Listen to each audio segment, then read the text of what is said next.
Hi friends, welcome back to my channel. और आज है नवरात्रों का तीसरा दिन और तीसरा दिन होता है देवी माँ चंद्रघंटा का। आज हम शुरू करेंगे, प्रारंभ करेंगे चौथा अध्याय दुर्गा सप्तशती का। आप तैयार हैं मेरे साथ कथा पढ़ने के लिए? Are you guys ready?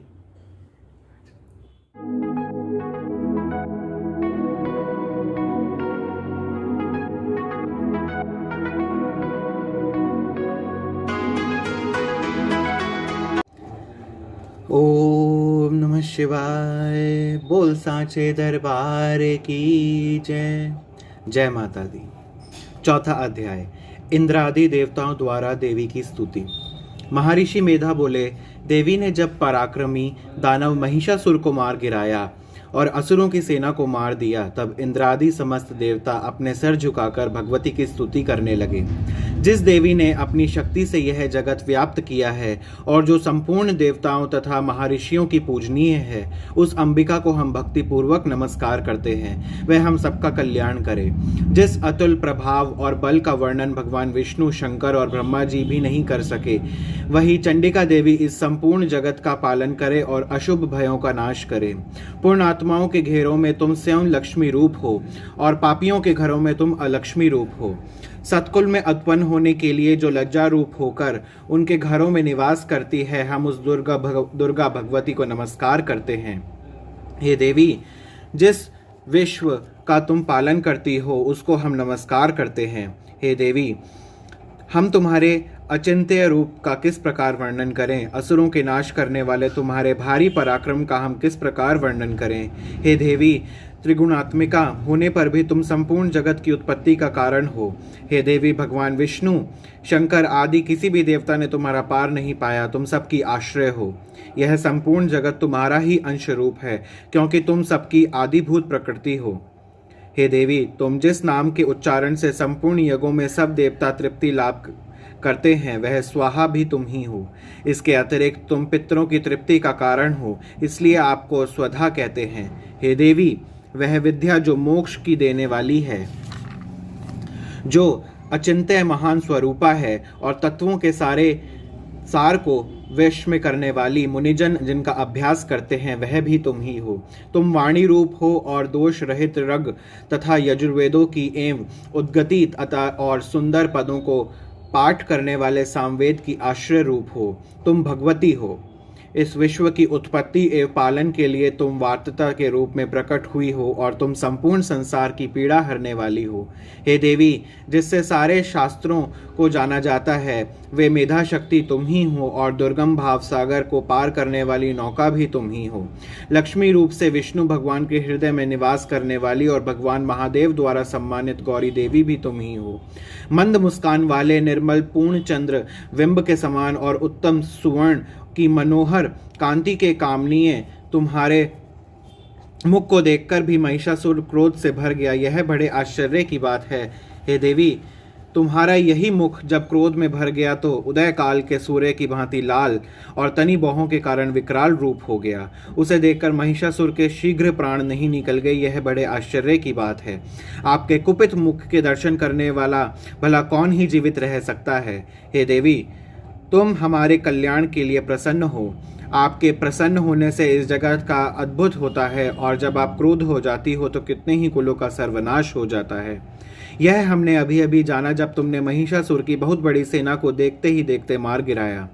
हे देवी, तुम जिस पर प्रसन्न हो जाती हो, वही देश में सम्मानित होते हैं तथा उनके धन एवं यश की वृद्धि होती है।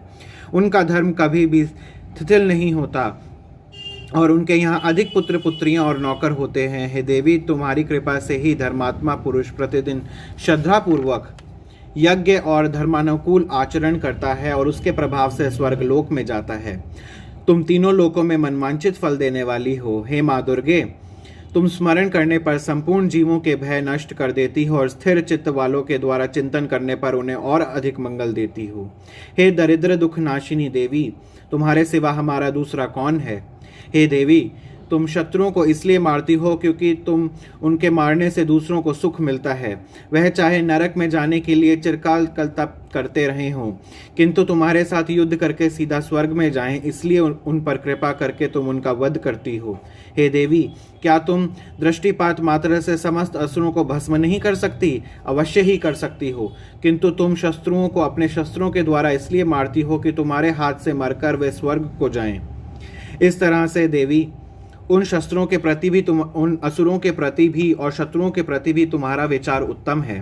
हे देवी, तुम्हारे उग्र खड्ग की चमक से और त्रिशूल की नोक की कांति से असुरों की आंखें नहीं फूटी। इसका यह कारण था कि वह किरणों से शोभायमान तुम्हारे चंद्रमा के समान आनंद प्रदान करने वाले सुंदर मुख को देख रहे थे।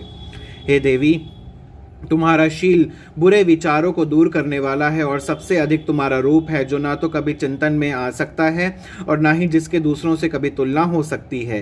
हे देवी, तुम्हारे बल की किसके साथ बराबरी की जा सकती है और इतना सुंदर रूप भी और किसका है? हृदय में कृपा और युद्ध में निष्ठुरता, यह दोनों बातें तीनों लोकों में केवल तुम ही में है। हे माता, युद्ध भूमि में शत्रुओं को मारकर तुमने उन्हें स्वर्गलोक में पहुंचाया है। इस तरह तीनों लोकों में तुमने हमारी रक्षा की है तथा उन उन्मत्त असुरों से जो हमें बह था उसको भी तुमने दूर किया है। तुम्हें हमारा नमस्कार है। हे देवी, तुम शूल तथा खड्ग से हमारी रक्षा करो तथा घंटे की ध्वनि और धनुष की टंकार से भी हमारी रक्षा करो। हे चंडिके, आप अपने शूल को घुमाकर पूर्व, पश्चिम, उत्तर तथा दक्षिण दिशा में हमारी रक्षा करो। तीनों लोकों में जो तुम्हारे सौम्य रूप हैं तथा घोर रूप हैं, उनसे हमारी रक्षा करो तथा इस पृथ्वी की रक्षा करो। हे अंबिके, आपके कर कमलों में जो खड्ग, शूल और गदा आदि शस्त्र शोभा पा रहे हैं, उनसे हमारी रक्षा करो। महर्षि बोले। इस प्रकार सब देवताओं ने जगत माता भगवती की स्तुति की और नंदन वन के पुष्पों तथा गंध अनुकूलों के द्वारा पूजन किया। तब देवी ने हर्षित होकर देवताओं से कहा, हे देवों, तुम सब मुझसे मनवांछित वर मांगो। देवता बोले, हे भगवते, तुमने हमारा सब कार्य कर दिया है, अब हमारे लिए कुछ भी मांगना बाकी नहीं रह गया है, क्योंकि तुमने हमारे शत्रु महिषासुर को मार डाला है। हे महेश्वरी, तुम इस पर भी यदि कोई वर देना चाहती हो तो बस इतना वर दो कि जब हम आपका स्मरण करें तब आप हमारी विपत्तियों को हरण करने के लिए हमें दर्शन दिया करो। हे अंबिके, जो कोई भी तुम्हारी स्तुति करे तुम उनको धन, समृद्धि और वैभव देने के साथ ही उनके यश और मान सम्मान को बढ़ावें। आप सदा हम पर प्रसन्न रहें।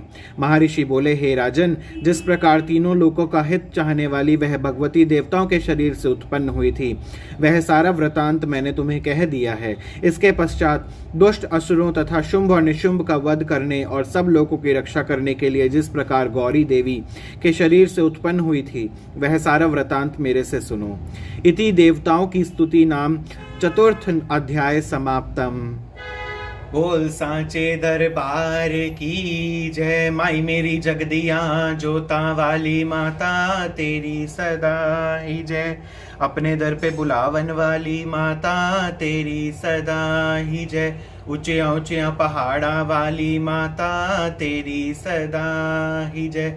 बोल सांचे दरबार की जय। ओम शांति शांति शांति। ओम जय माता।